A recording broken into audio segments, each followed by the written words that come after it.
오늘 주님 앞에 나오신 성도님들 환영합니다. 오늘 하나님 말씀은 누가복음 1장 우리 5절부터 우리 38절 말씀입니다. 누가복음 1장 5절부터 38절 말씀 제가 받들도록 하겠습니다. 유대왕 헤롯 때 아비야 반열에 제사장 한 사람이 있었으니 이름은 사가랴요. 그의 아내는 아론의 자손이니 이름은 엘리사벳이라. 이 두 사람이 하나님 앞에 의인이니 주의 모든 계명과 규례대로 흠없이 행하더라. 엘리사벳이 잉태를 못함으로 그들에게 자식이 없고 두 사람의 나이가 많더라. 마침 사가랴가 그 반열의 차례대로 하나님 앞에서 제사장의 직무를 행할세 제사장의 전례를 따라 제비를 뽑아 주의 성전에 들어가 분향하고 모든 백성은 그 분향하는 시간에 밖에서 기도하더니 주의 사자가 그에게 나타나 향단 우편에 선지라. 사가랴가 보고 놀라워 무서워하니 천사가 그에게 이르되 사가랴여 무서워하지 말라. 너의 간구함이 들린지라. 네 아내 엘리사벳이 네게 아들을 낳아 주리니 그 이름을 요한이라 하라. 너도 기뻐하고 즐거워할 것이요 많은 사람도 그의 태어남을 기뻐하리니 이는 그가 주 앞에서 큰 자가 되며 포도주나 독한 술을 마시지 아니하며 모태로부터 성령의 충만함을 받아 이스라엘 자손을 주 곧 그들의 하나님께로 많이 돌아오게 하겠음이라. 그가 또 엘리야의 심령과 능력으로 주 앞에 먼저 와서 아버지의 마음을 자식에게 거스르는 자를 의인의 슬기에 돌아오게 하고 주를 위하여 세운 백성을 준비하리라. 사가랴가 천사에게 이르되 내가 이것을 어떻게 알리오? 내가 늙고 아내도 나이가 많으니이다. 천사가 대답하여 이르되 나는 하나님 앞에 서 있는 가브리엘이라. 이 좋은 소식을 전하여 네게 말하라고 보내심을 받았노라. 보라, 이 일이 되는 날까지 네가 말 못하는 자가 되어 능히 말을 못하리니 이는 내가 내 말을 믿지 아니하미거니와 때가 이르면 내 말이 이루어지리라 하더라. 백성들이 사가랴를 기다리며 그가 성전 안에서 지체함을 이상히 여기더라. 그가 나와서 그들에게 말을 못하니 백성들이 그가 성전 안에서 환상을 본 줄 알았더라. 그가 몸짓으로 뜻을 표시하며 그냥 말 못하는 대로 있더니 그 직무의 날이 다 되매 집으로 돌아가니라. 이후에 그의 아내 엘리사벳이 잉태하고 5달 동안에 숨어 있으며 이르되 주께서 나를 돌보시는 날에 사람들 앞에서 내 부끄러움을 없게 하시려고 이렇게 행하심이라 하더라. 6째 달에 천사 가브리엘이 하나님의 보내심을 받아 갈릴리 나사렛이라는 동네에 가서 다윗의 자손 요셉이라 하는 사람과 약혼한 처녀에게 이르니 그 처녀의 이름은 마리아라. 그에게 들어가 이르되 은혜를 받은 자여 평안할지어다. 주께서 너와 함께 하시도다 하니 처녀가 그 말을 듣고 놀라 이런 인사가 어찌함인가 생각하매 천사가 이르되 마리아여 무서워하지 말라. 네가 하나님의 은혜를 입었느니라. 보라, 네가 잉태하여 아들을 낳으리니 그 이름을 예수라 하라. 그가 큰 자가 되고 지극히 높으신 이의 아들이라 일컬어질 것이요 주 하나님께서 그 조상 다윗의 왕위를 그에게 주시리니 영원히 야곱의 집을 왕으로 다스릴 것이며 그 나라가 무궁하리라. 마리아가 천사에게 말하되 나는 남자를 알지 못하니 어찌 이 일이 있으리까? 천사가 대답하여 이르되 성령이 네게 임하시고 지극히 높으신 이의 능력이 너를 덮으시리니 이러므로 나실 바 거룩한 이는 하나님의 아들이라 일컬어지리라. 보라, 내 친족 엘리사벳도 늙어서 아들을 배었으니라. 본래 임신하지 못한다고 알려진 이가 이미 6달이 되었나니 대저 하나님의 모든 말씀은 능하지 못하심이 없느니라. 마리아가 이르되 주의 여종이오니 말씀대로 내게 이루어지이다 하매 천사가 떠나가니라. 아멘. 네, 오늘은 성탄을 크리스마스를 맞아 우리 주님의 나심을 같이 돌아보며 주님께서 기뻐하시며 은혜를 주는 그러한 모습을 보도록 하겠습니다. 그래서 오늘 우리도 하나님의 은혜를 받을 수 있는 사람들이 다 될 수 있기를 축원합니다. 오늘 말씀을 보면은 천사 가브리엘, 천사 장이죠. 하나님의 부르심을 받아 이렇게 세례 요한의 아버지 사가랴와 그리고 예수 그리스도의 모친 되시는 마리아에게 나타나는 장면이 연속적으로 나옵니다. 여기에 보면은 세례 요한과 그리고 예수 그리스도 이분들의 나심을 이렇게 예언을 하는데 저희가 여기서 가장 중요한 것 하나를 봐야 되겠습니다. 그건 다름이 아니라 바로 믿음입니다. 믿음과 순종 그리고 소망이죠. 이게 한 덩어리가 같은 것이죠. 믿음, 믿고 그리고 순종하며 믿기 때문에 소망하며 그리고 주님의 말씀을 따라가는 것 이것입니다. 이것 외에는 의인이 할 것이 없습니다. 이것 외에는 의인이 할 것이 없습니다. 의인이라고 칭하는 사람들 여러 가지를 많이 하죠. 그러나 이렇게 돌아보면은 물론 의로운 일을 하고 공의를 위해서 힘쓰고 그래야 됩니다. 그런데 이렇게 보면은 과연 그게 공의였는지, 과연 그게 옳은 것인지. 많은 사람들은 공의를 행한다고, 어떤 사람들은 이런 일을 하고 저런 일을 하고 거리에 쏟아져 나오기도 하고 그럽니다. 근데 그게 과연 공의인지 아닌지 아무도 잘 모릅니다.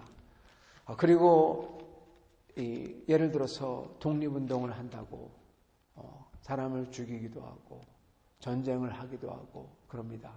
근데 그게 과연 공의인지 잘 모릅니다.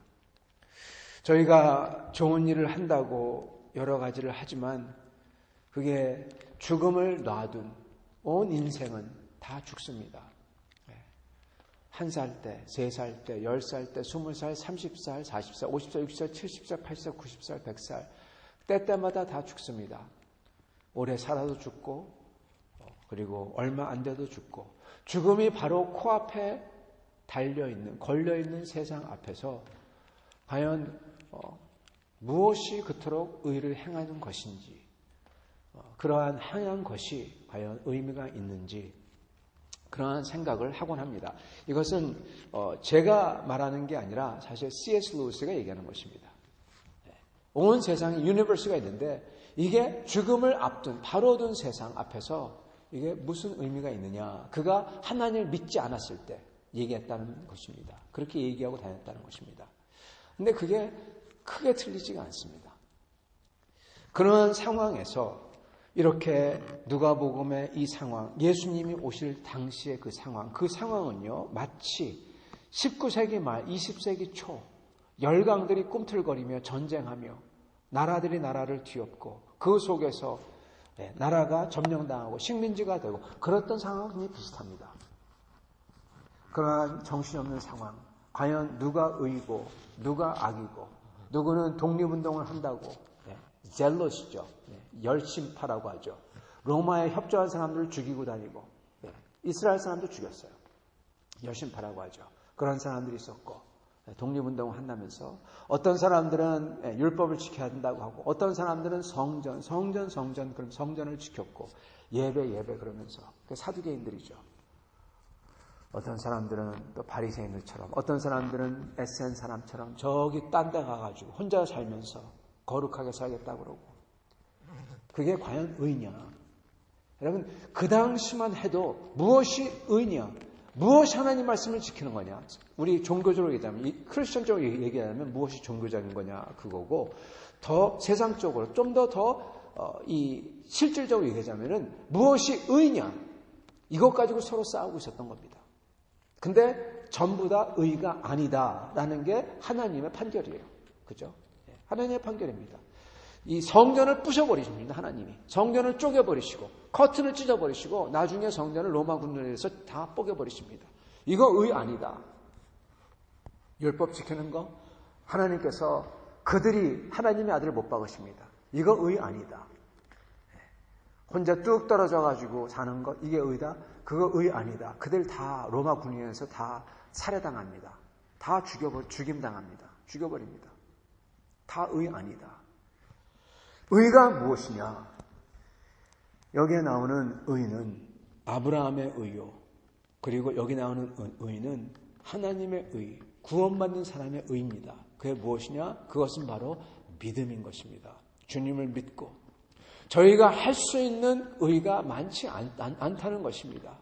저희가 할 수 있는 의는 주님의 말씀을 진정으로 믿고 그 주님을 따라서 그를 주님의 말씀에 따라서 한 발자국을 내딛고 많이도 아닙니다. 한 발자국을 내딛고 또 믿고 한 발자국을 내딛고 그러면서 주님이 원하시는 그러한 믿음을 가지고 소망을 가지고 다른 사람들에게 소망을 보여주고 그게 가장 큰 사랑이죠. 그들에게 소망을 보여주고 그들에게 우리가 인간된 바 여러분 이 인성은 하나님의 선물입니다. 하나님의 모습입니다. 우리의 인성이 하나님의 모습이에요. 거기에 특히 다른 사람에게 향한 긍휼과 사랑과 그러한 의로움과 이게 다 하나님의 모습이죠. 그것을 저희가 베푸는 겁니다. 그걸 보고 은혜라고 합니다. 하나님께서 먼저 오셔서 이 땅에 오셔서 예수 그리스도께서 오실 때 주님은 그 전에 오셔서 아브라함의 약속을 지키시려고 이 땅에 오십니다. 아브라함이 했던 것도 아브라함이 했던 의도 믿음입니다. 믿음과 소망을 가지고 주님의 그러한 의를 한 겁니다. 사랑을 지키고 신실함을 지키고 약속을 지키고 그러며 살았던 게 아브라함의 모습이죠. 그게 의죠.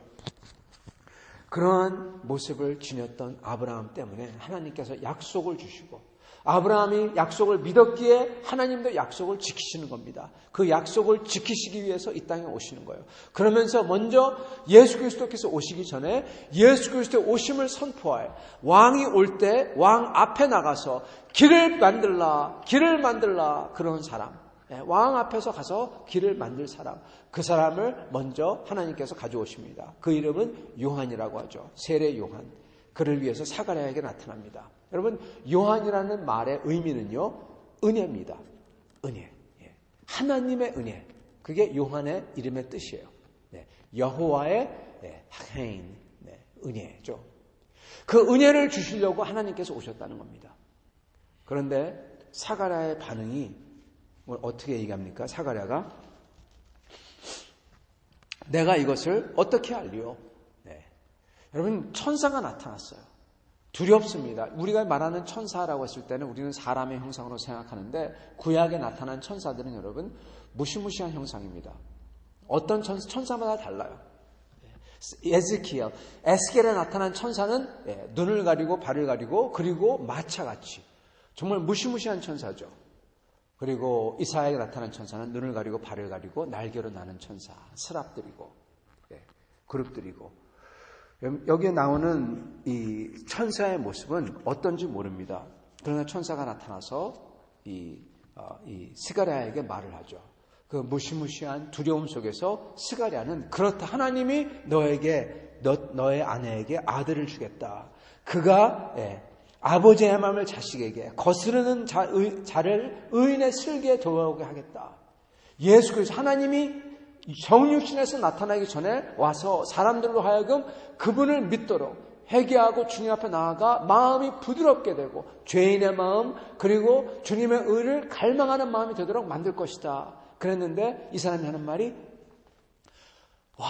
주님 어떻게 그럴 수가 있습니까? 주님 그러나 믿겠습니다. 이것도 아니에요. 이 사람이 그럽니다. 어떻게 이게 됩니까? 말도 안 됩니다. 이 소리죠. 어떻게 됩니까? 이 가브리엘이 마리아에게 나타났을 때 마리아는 뭐라고 합니까? 마리아는 나는 남자를 알지 못하니 어찌 일이 있으리까? 진짜 이거는 궁금해서 물어본 거죠. 내가 남자를 알지 못, 내가 어떠한 결혼도 하지 않았는데 이거 어떻게 가능할까요? 그러니까 다시 가브리엘이 하나님의 능력으로 그랬을 때 마리아는 주의 여종이오니 말씀대로 내게 이루어지이다. 믿음과 순종인 것입니다. 주의 여종이오니 말씀대로 내게 이루어지리다. 그리고 이 믿음과 순종은 큰 믿음과 순종입니다. 왜냐? 이게 결혼하지 않은 처녀이기 때문에 그렇습니다. 결혼하지 않은 처녀에게 내가 잉태하리라. 그러면 이것은 어떤 것입니까? 정말 이거는 상상을 초월하는 거예요. 천청병력 같은 것입니다. 어떻게 보면은. 제가 그 몬트리올 제 딸을 데려주러 거기 갔을 때 거기에 미술관이 있었습니다. 그 미술관에서 이렇게 그림을 보는데 거기서 제가 아주 인상 깊게 본 그림이 있어요. 그거는 이 천사 가브리엘이 마리아에게 나타나서 이 선포를 한 다음에 그 마리아의 모습을 그린 거예요. 그 마리아의 모습이 어떠한 모습이었냐? 그냥 기쁨과 감사의 모습이 아니라 쇼크. 눈이 공동이 이렇게 커져서 쇼크입니다. 쇼크며 이렇게 옷깃을 부여잡고 어떻게든 이것을 믿고 앞으로 나아가려는 하는 모습. 그걸 보면서 참 크게 감명을 받았습니다. 왜냐? 어떻게 보면 그게 그 어린 소녀가 느끼는 것이었을지도 모르기 때문입니다. 그렇다는 게 아닙니다. 그러나 충분히 그럴 수 있겠다. 그걸 너무나 잘 표현한 거예요. 마리아도 그럴 수가 있습니다. 그러나 그는 첫 번째 그럴지 모르겠어요. 첫 번째 그러기 때문에 내가 남자를 알지 못하는데 어떻게 그런 일이 있을 수가 있겠습니까? 두려운 거죠. 그러나 천사 가브리엘이 얘기했을 때 그녀는 끝에 가서는 뭐라 합니까? 주의 여종이오니 나는 주님 것입니다. 그러니 주의 말씀이 내게 이루어지리다. 아멘. 이루어지겠습니다. 아멘. 그렇게 하는 것입니다. 성도 여러분, 이게 의인입니다. 이게 아브라함입니다. 이게 하나님이 요구하시는, 우리에게 원하시는 유일한 의인 것입니다. 아브라함이 그렇게 믿었을 때 주님은 그를 보고 그의 의로 여겼다. 그렇게 기록하고 오늘 여기 마리아가 비록 그녀의 두려움과 떨림 그리고 말할 수 없는 쇼크 그게 있지만 그렇지만 우리 하나님께서 다시금 하나님의 천사가 다시금 이해되게 알려줬을 때 그녀는 그것을 믿고 그리고 그것을 소망했다는 것입니다. 여러분, 그녀를 통하여 하나님의 역사가 일어납니다. 마리아는 칭송받아 마땅한 자입니다. 왜요? 그렇게 믿었기에. 사랑하는 성도 여러분, 하나님께서는 믿음이 부족한 이러한 스가랴도 하나님께서 버리지 아니하시고 쓰십니다.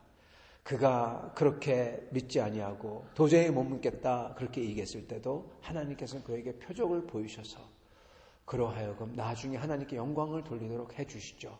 그러나 저희가 해야 될 것은 우리 주님께서 우리에게 오셔서 약속을 주셨을 때 저희가 해야 될 것은 오직 믿고 그리고 한 발자국씩 그 약속을 믿고 그 약속대로 한 발자국씩 한 발자국씩 나아가는 것입니다. 그랬을 때 우리 하나님께서는 저희를 통하여 저희가 알지 못하는 것들을 이루실 것입니다. 그리고 그것을 우리가 주님께서 다시 오시는 날 그날 저희가 눈으로 보며 내가 한 게 아니라고 주님께 칭송을 드리며 영광을 드릴 것입니다. 이러한 것을 보시는 여러분과 저가 될 수 있기를 예수님의 이름으로 축원합니다. 같이 기도하겠습니다.